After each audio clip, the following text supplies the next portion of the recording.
성령 충만한 밤 되시기 바랍니다. 성령 충만한 밤 되시기 바랍니다.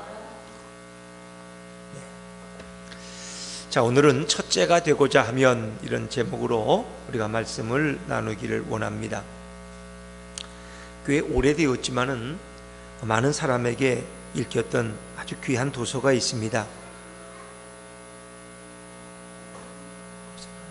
리처드 포스터라고 하는 분이 쓴 책의 제목이 돈, 섹스, 권력이라는 그런 책입니다.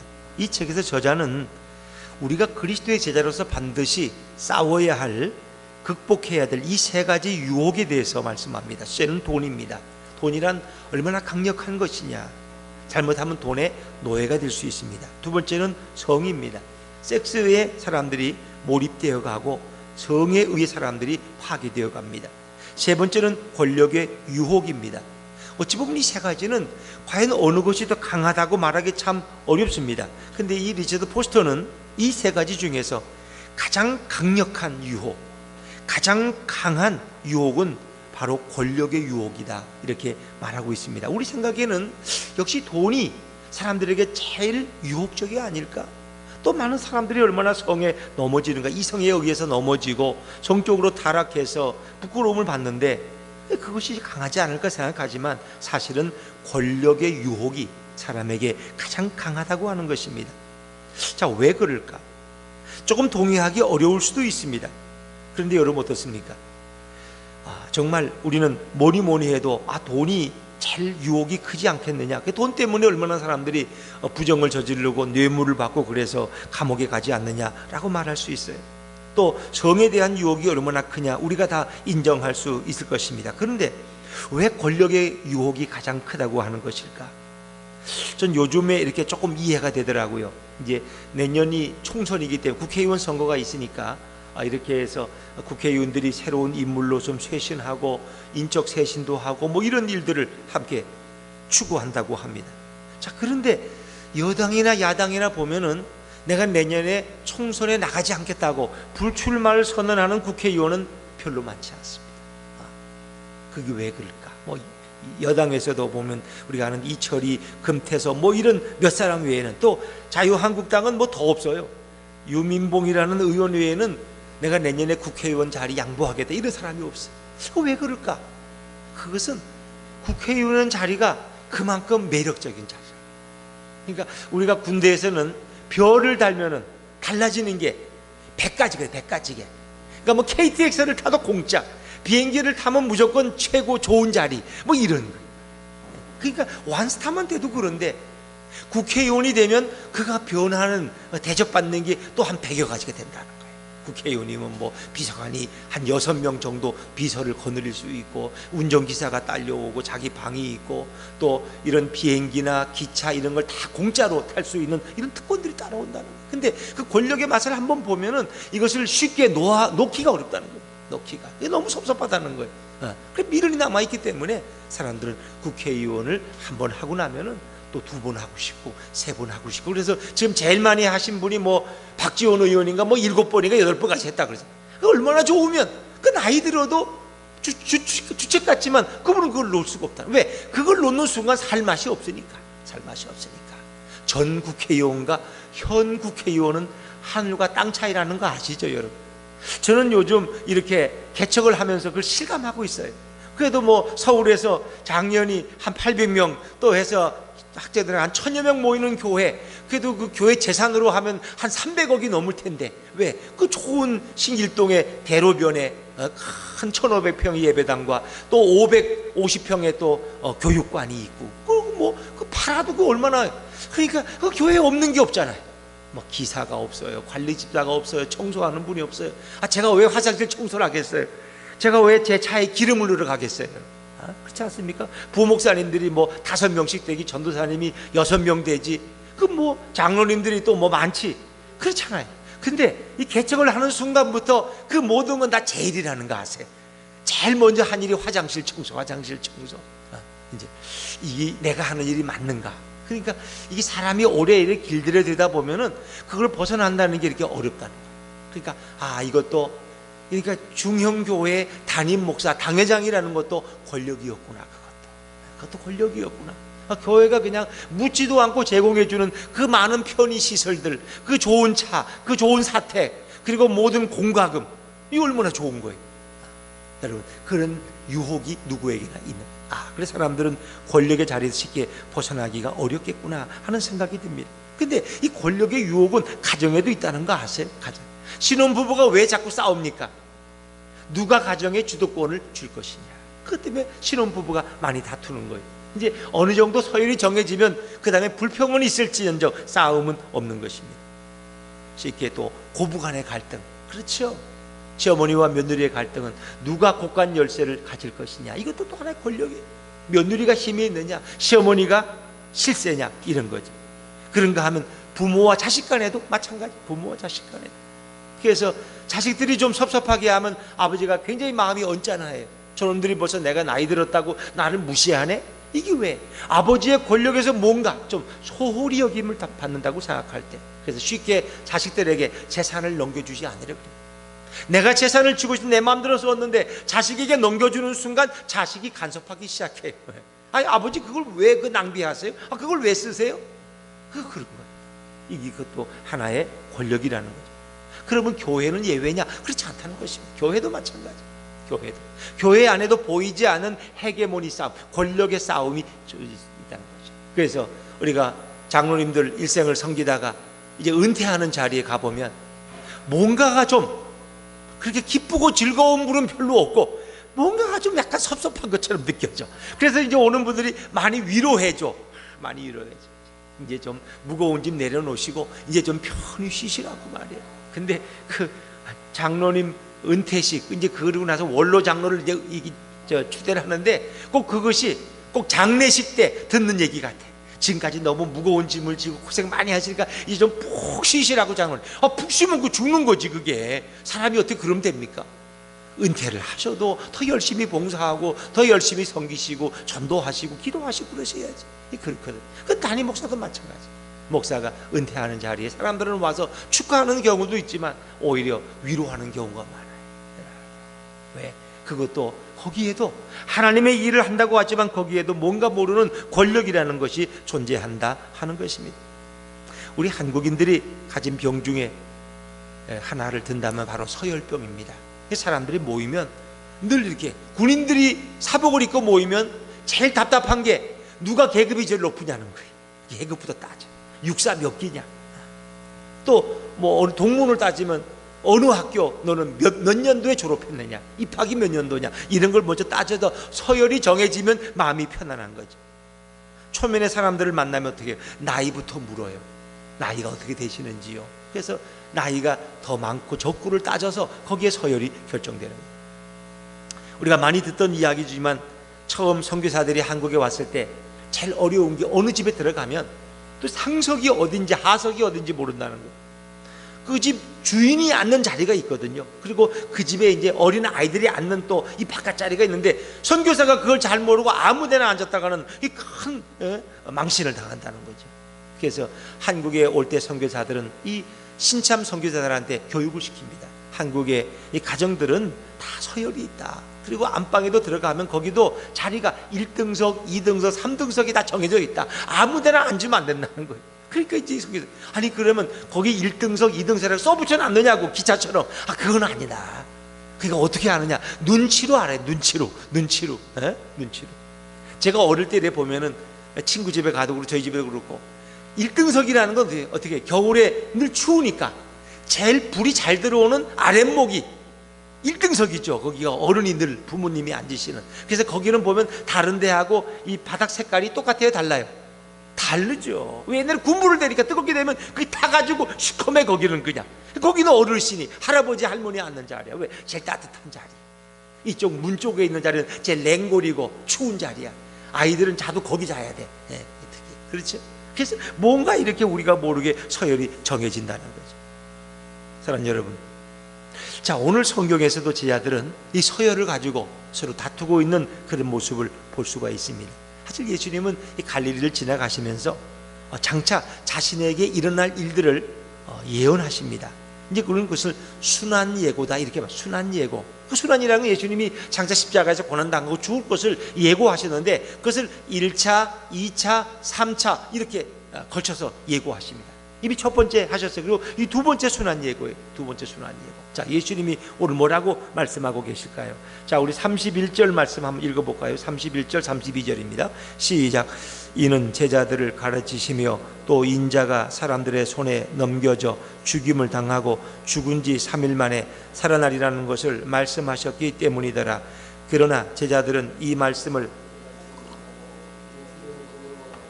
아멘 그랬습니다. 이 31절 말씀은 예수님이 자신이 예루살렘에 올라가서 사람들에 의해서 죽임을 당하고 그리고 죽은 지 사흘 만에 다시 살아날 것을 말씀하시는 거죠. 이걸 우리는 순환 예고라고 이렇게 부릅니다. 그런데 이 순환 예고를 예수님 말씀하시는데 제자들은 이 말이 무슨 뜻인지 몰랐어요. 왜냐하면 자기들이 따르는 자기들의 스승 예수님은 예루살렘에 올라가면 큰 권세를 가지고 그리고 왕의 자리에 오르리라고 그런 기대했어요. 근데 자기들의 스승이 자기들이 따르는 이분이 감히 십자가에 죽는다는 걸 생각해 본 적이 없어요. 그건 생각하기도 싫어. 그런 일은 있어서도 안 되고 있을 수도 없는 거예요. 그래서 뭔가 이런 생각으로 꽉 차 있는데 예수님이 자신이 죽음에 대해서 말씀하시니까 제자들은 당황하기 시작했어요. 차마 묻기도 그들은 두려워하는 거예요. 자, 그런데 제자들이 길을 걸어가면서 그들끼리 서로 이야기를 나누는데 사실 예수님의 순환에 대해서 대화한 것이 아니라 그들의 나눈 대화는 아주 간단합니다. 누가 더 크냐는 거예요. 우리 가운데 12제자 가운데 누가 제일 윗자리에 앉아야 되느냐, 누가 제일 서열이 높으냐, 그들끼리 나름대로 권력 싸움을 하고 있다는 것입니다. 예수님은 길에서 그들의 이야기를 들으셨습니다. 그리고 그들에게 질문하십니다. 자, 우리 33절 34절 말씀을 다시 한번 같이 읽어보죠. 시작. 가버나움에 이르러 집에 계실새 지자들에게 물으시되 너희가 길에서 서로 토론한 것이 무엇이냐 하시되 그들이 잠잠하니 이는 길에서 서로 누가 크냐 하고 쟁론하였음이라. 이 쟁론이라는 것은 아주 치열하게 그들이 말다툼을 했다는 거죠. 말다툼. 이 제자들이 이렇게 지금 예수님은 예루살렘에 올라가 자기가 죽을 걸 고난당할 걸 말씀하시는데 제자들은 그게 안중에도 없어. 누가 높은 서열에 설 것이냐, 누가 예수님의 사랑을 더 많이 받을 거냐. 그 예수님의 질문에는 그들이 대답을 할 수가 없어요. 그들이 잠잠해. 그들은 서로 누가 크냐 이걸 가지고 그들은 오면서 계속 길에서 다퉜기 때문입니다. 적어도 예수님이라면 사람들이 볼 때 굉장히 인격적으로 훌륭하고 그 시대 모든 사람들에게 존경과 인정을 받을 수 있는 정말 하나님의 아들로 오신 그런 분이신데 또 그들은 때로는 그분을 율법 교사로, 때로는 랍비로, 존경받는 지도자로, 또 때로는 구원자로 생각했을 터인데 어떻게 그 예수님의 제자들이 서로 자기가 서열을 누가 더 높으냐 가지고 이렇게 다투고 있다면 세상 사람들이 과연 거기에 대해서 뭐라고 생각할 수 있을까요? 참 안타까운 일이죠. 그래서 예수께서는 이제 집에 들어가신 후에 제자들에게 물으시고 거기에 대해서 말씀하신, 이 가버나움에서 집에 계실 때 하는 것은 아마 가버나움에 있는 베드로의 집에 제자들과 예수님이 들어가셨던 것으로 생각해 볼 수 있습니다. 그리고 예수님께서는 제자들에게 아주 교훈의 귀한 말씀을 주시는데 우리 그 말씀을 한번 읽어보죠. 35절입니다. 35절 말씀을 한번 같이 읽죠. 35절입니다. 시작. 예수께서 안주사 12제자를 불러서 이르시되 누구든지 첫째가 되고자 하면 무사람의 끝이 되며 무사람을 섬기는 자가 되어야 하리라 하시고 아멘. 제자들의 관심은 누가 제일 높으냐 하는 것입니다. 누가 제일 높으냐. 이 제자들에게는 이런 서로 갈등이 있었다는 거죠. 우리가 이 9장의 맨 전반부에 보면은 변화산 헬몬산에 올라가서 베드로, 야고보, 요한은 특별히 어떻게 했어요? 거기서 모세와 엘리야를 보았습니다. 예수님의 몸이 이렇게 새롭게 변형되신 것을 그들은 목격했습니다. 그것이 아마 그들에겐 굉장한 경험이었죠. 아마 그리고 그들은 아마 알게 모르게 다른 제자들에게 좀 으쓱거렸을 거예요. 우리는 예수님 따라갔다가 이런 것도 봤다고, 모세와 엘리야를 봤다고, 이거 굉장한 거 아닙니까?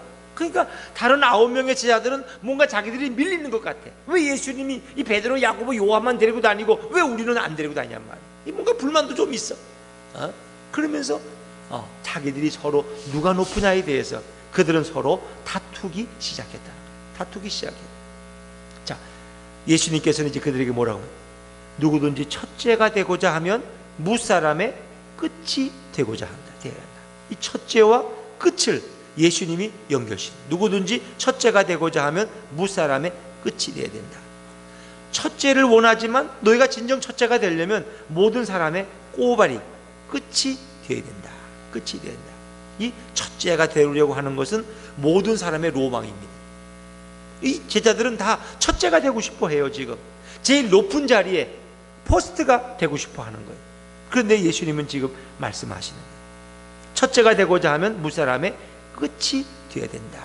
그래서 첫째와 끝을 예수님은 강하게 서로 대립시키면서 첫째가 되는 것은 스스로 끝이 자리에 서는 것이라고 말씀하고 있습니다. 너희가 정말 제일 높은 자리에 서고 싶으냐? 그러면 제일 마지막 자리에 앉아라, 이런 얘기죠. 너희가 첫째가 되고 싶으냐? 제일 끝의 자리에 서는 자가 되어라는 것입니다. 그래서 너희가 정말 첫째가 되려면 가장 섬기는 말석에 설 것을 예수님은 촉구하고 계십니다. 그래서 예수님의 가르침은 이 세상의 가르침과는 전혀 다른 거죠. 사람들이 왜 첫째가 되기를 원하고 왜 권력을 갖기를 원할까? 그것은 대접받는 자리니까, 군림하는 자리니까, 호령하는 자리니까, 명령하는 자리니까. 근데 예수님의 가르침은 그렇지 않아요. 바로 섬김과 겸손과 희생에 대해서 예수님은 말씀하는 거예요. 진정한 첫째가 되려면 너희는 끝이 되어야 되고 섬기는 자가 되어야 된다. 예수님이 말씀하시는 섬김과 겸손과 희생은 세상의 가치관과는 전혀 다른, 배치되는 그런 가치관이죠. 그래서 예수님은 이제 끝에 서서 섬기는 자가 되어야 된다. 그래야만 너희가 진정 가장 서열이 높은 사람이 자리에 설 수 있다고 말씀합니다. 어찌 보면 이것이 천국의 질서입니다. 세상에서는 제일 첫째 서리에 서는 사람이 권력자고 존경을 받지만 천국에서는 가장 말석, 가장 끝자리에 앉는 사람이 가장 높은 사람이다 라고 예수님은 오히려 바꿔서 역설적으로 제 아들에게 말씀하고 있습니다. 첫째가 되려고 하느냐? 가장 끝자리에 서거라. 대접을 받기를 원하느냐? 그러면 너희가 먼저 섬기는 사람이 되어라. 예수님의 황금률이라는 게 뭐예요? 마태복음 7장 7절 누구든지 대접을 받고자 하는 대로 남에게 먼저 대접하라는 것입니다. 이것이 황금률이에요. 너가 받고 싶은 대로 먼저 남을 먼저 섬기라는 것입니다. 자, 예수님은 이 예를 구체적으로 설명하면서 한 어린아이를 데리고 와서 예를 들고 계십니다. 자, 우리 36절 말씀을 한번 읽어볼까요? 36절입니다. 시작. 어린아이 하나를 데려다가 그들 가운데 세우시고 안으시며 제자들에게 이르시되. 왜 하필이면 예수님은 어린아이를 데려다가 예를 들으셨을까? 어린아이는 그 당시에도 아마 지금도 아이들이 많지만 지금은 아이들이 별로 많지 않아요. 사실 저희 어릴 때는 뭐 골목에 아이들이 바글바글 하죠. 왜? 보통 뭐 한 집에서 3남매, 5남매, 7남매를 나니까. 근데 예수님 시대에도 아마 아이들이 많았을 거예요. 근데 아이들은 별로 대접받지를 못했어요. 그때 그 아이를 데려다가 가운데 세우시고 예수님은 그 아이를 품에 안으셨어요. 품에 안으신다는 건 축복한다는 의미고 각별한 애정을 표현하는 거예요. 근데 그 당시 아이들은 사실은 보잘것 없어요. 그 아이들은 그 당시에 가장 신분이 낮은 자예요. 가장 가치 없는 자가 어린아이들이에요. 아이들은 어디에도 인정을 받을 수 없어요. 근데 가장 그 사이에 인정받지 못하는 가장 보잘것 없는 어린이를 데려다 놓고 예수님은 지금 진정한 섬김에 대해서 교육시키기를 원하십니다. 자, 예수님의 말씀은 과연 어떤 교육일까? 어떤 교육일까? 자, 우리 37절 말씀을 계속해서 읽어볼까요? 37절입니다. 시작. 누구든지 내 이름으로 이런 어린아이 하나를 영접하면 곧 나를 영접하며 누구든지 나를 영접하면 나를 영접함이 아니요 나를 보내신 이를 영접함이니라. 아멘. 누구든지 내 이름으로 이런 어린아이 하나를 영접하면 곧 나를 영접합니다. 또 누구든지 나를 영접하면 나를 영접함이 아니요 나를 보내신 이를 영접하는 것이다. 이 말씀을 여러분 한번 잘 생각해 보세요. 이 어린아이를 영접하는 것은 곧 누구를 영접하는 거랬어요? 예수님을 영접하는 것이에요. 그러면 예수님을 영접하는 것은 곧 예수님을 보내신 누구를 영접하는 거예요?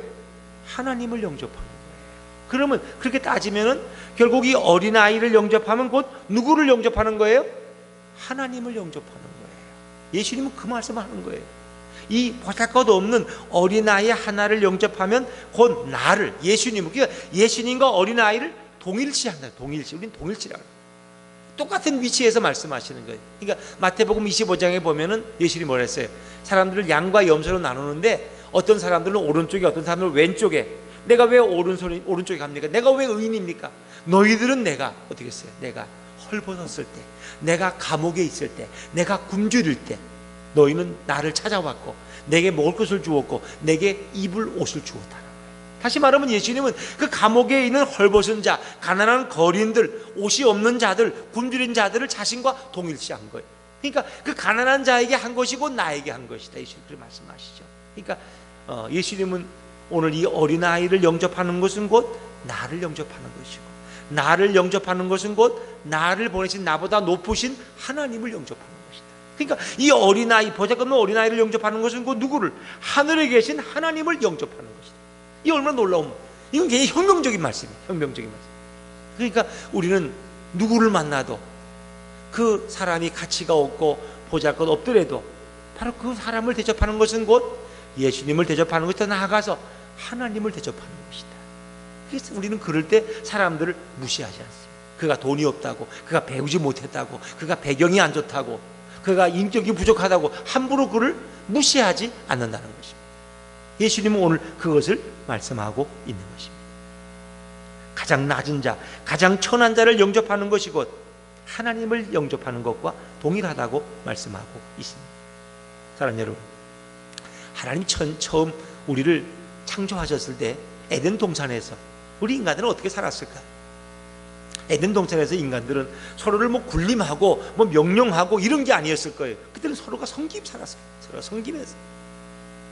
아담과 하와도 마찬가지, 부부지만은 그런 서로 섬기면서 사랑하면서 살았을 거예요. 누가 누구보다 높다고 생각하지 않았을 거예요. 근데 결국 하나님이 그 맛인 선악과를 먹고 타락한 순간부터 아담과 하와 어떻게 해요? 서로 핑계하라. 누가 이렇게 선악과를 먹고 당신이 주신 저 여자가 내게 먹으라 그랬어요. 나는 죄가 없다. 저 여자 때문이다. 또 저 여자는 왜? 하와는 너는 왜 그러냐니까. 뱀이 나한테 이렇게 해서 또 내가 먹었다고 서로 핑계를 대는 거예요. 인간은 타락하면서부터 뭐예요? 잘 되면 자기 탓이고 잘못되면 조상 탓이에요. 남 탓. 그렇죠? 그런 나쁜 습관이 생기는 거예요. 그러니까 우리는 이제 타락한 인간은 군림하기 좋아하고 명령하기 좋아하고 대접받기 좋아하는 거예요. 원래 하나님이 만드신 인간의 모습은 그런 게 아니에요. 하나님의 형상대로 만들어진 인간은 섬기기 좋아하고 대접하기 좋아하고 다른 사람을 나보다 더 높이는 그런 존재였어요. 근데 인간이 타락한 후에 인간은 서로 군림하는, 남을 짓밟고라도 내가 더 권력을 차지하려고 하는 이런 습성, 나쁜 습성을 갖게 된 거죠. 그렇기 때문에 인간은 구원받을 수 없는 거예요. 타락한 인간은. 그래서 이 인간들이 이렇게 서로 남을 짓밟고 남에게 권력을 휘둘다가 결국은 구원받지 못하고 지옥에 떨어지는 것을 보고 하나님은 우리 인간들을 불쌍히 여기셔서 우리를 구원하기 위해서 누구를 보내신 거예요? 예수님을 보내신 거예요. 그래서 예수님을 이 땅에 오셔서 진정 어떤 모습을 보였어요? 진정한 섬김의 모습을 보였어요. 인자가 온 것은 섬김을 받으려 함이 아니라 도리어 섬기려 하고 자기 목숨을 많은 사람의 대속물로 주려 함이니라. 그렇죠. 예수님은 섬기러 오셨다는 거예요. 근데 예수님의 최고의 섬김은 뭐예요? 자기 생명을, 자기 목숨을 우리의 대속물로, 속죄 제물로 내어놓으신 거예요. 자기 생명을 내어준 거, 그것이 최고의 섬김이라고 예수님은 말씀하고 있어요. 그래서 빌립보서 2장 5절에 보니까 너희 안에 이 마음을 품으라 곧 그리스도 예수의 마음이니. 우리 모두가 예수님의 마음을 품어야 돼요. 우리 한국교회 목사님들이 예수님의 마음을 품고 장로님들이 예수님의 마음을 품고 성도들이 예수님의 마음을 품어야 돼요. 그래서 좀 불쾌하고 좀 이럴 때는 예수님이라면 어떻게 하셨을까? 우리는 이것을 늘 물어봐야 돼요. 여러분, 예수님은 어떤 분입니까? 저 하나님과 동등하신 분이고 하늘의 영광된 보좌를 뒤로 하시고 가장 낮고 천한 인간의 몸을 입고 이 땅에 오셔서 우리를 섬기신 것만이 아니라 우리를 위해서 대신 십자가에 못 박혀서 매질을 당하고 침뱉음을 당하고 창에 찔리시고 마지막엔 자신의 생명까지 내어주신 분, 그분이 바로 예수님이 아니냐. 그래서 그분의 진정한 섬김을 통해서 이제 우리도 이런 예수님의 섬김을 배워야 되고, 그리고 우리의 생명이 회복되는, 그래서 우리가 천국 백성이 되는 이 놀라운 섬김을 받은 자들이 바로 우리예요. 그러니까 예수님이 우리를 섬긴 것처럼 어떻게 해요? 우리도 이제는 다른 사람을 섬길 줄 알아야 돼요. 예수님은 하나님이신데 하나님이 나 같은 사람을 위해서 이렇게 섬겨주시고 자신의 생명까지 내어주셨는데, 나는 왜 예수님이 나를 위해 한 것에 10,000분의 1이라도 누군가에게 섬김을 베풀어야 되지 않느냐, 그런 거예요. 섬김을 베풀어. 이것이 진정한 그리스도의 마음을 품는 것입니다. 예수님은 하나님과 동등되신 분이지만 그분은 자기를 비워 종의 형체를 가져 사람들과 같이 되었다고 성경은 증언하고 있습니다. 천국에서 가장 큰 자가 누굽니까? 세상에서 섬기는 자입니다. 세상에서 가장 하나님의 사랑받는 자가 누굽니까? 이 땅에서 다른 사람을 섬기는 사람입니다. 오늘 주님은 오늘 우리들이 이런 섬김의 마음을 배우길 원하시는 거예요. 첫째가 되길 원하면, 사람들은 다 첫째가 되길 원해요. 세상의 이런 세속적인 문화는 다 입신양명, 출세하는 거. 다 출세해서 기관에 들어가면 그 기관의 장이 되고, 회사에 들어가면 회사의 사장이 되고, 국회에 들어가면 국회의장이 되고, 정부에 들어가면 장관쯤은 돼야 되고, 뭔가 다 그 자리에 첫째가 되고 싶어해. 근데 예수님의 가르침은 그게 아니에요. 너희가 첫째가 되기를 원하면 오히려 꼴찌가 되어라. 꼴찌가 되어라. 그러면 진정 너는 나의 사람이라. 근데 우리가 이제 이렇게 말석에서 다른 사람을 섬기는 자리를 스스로 찾아가면, 그러면 그래 너는 늘 말석에서만 놀아라, 그럴 것 같아요? 예수님은 그렇지 않아요. 우리가 가장 자신을 낮추고 섬기는 자리에 서면 오히려 예수님은 우리를 어떻게 불러서 가장 높은 자리에 세워주실 줄로 믿습니다. 예수님이 가장 낮은 자리, 십자가의 그 가장 천한 자리에 예수님이 스스로 자원해서 뛰어드시니까 결국 어떻게 해서 하나님은 그를 죽은 자 가운데 살리셔서 부활시키시고 저 하나님 보좌 우편에 그 영광된 자리에 앉게 하시고 온 백성이 그분 앞에 무릎을 꿇게 하시는 거예요. 그렇죠? 그 침뱉음을 당하고 손가락질 당하고 모욕을 당하는 자리에 예수님이 스스로 서기를 원하셨을 때 하나님은 그를 들어서 온 만민이 그분 앞에 무릎 꿇게 하시는 거예요. 그러니까 오늘 우리가 섬기는 사람, 스스로 자신을 낮추는 사람, 이 사람이 천국에서 가장 큰 자고 주님 이런 사람을 가장 기뻐하십니다. 오늘 우리들의 공동체에서, 우리들의 가정에서, 우리들의 사회적인 삶 속에서 이런 아름다운 섬김의 역사들이 날마다 일어날 수 있기를 주 이름으로 축원합니다. 기도하겠습니다.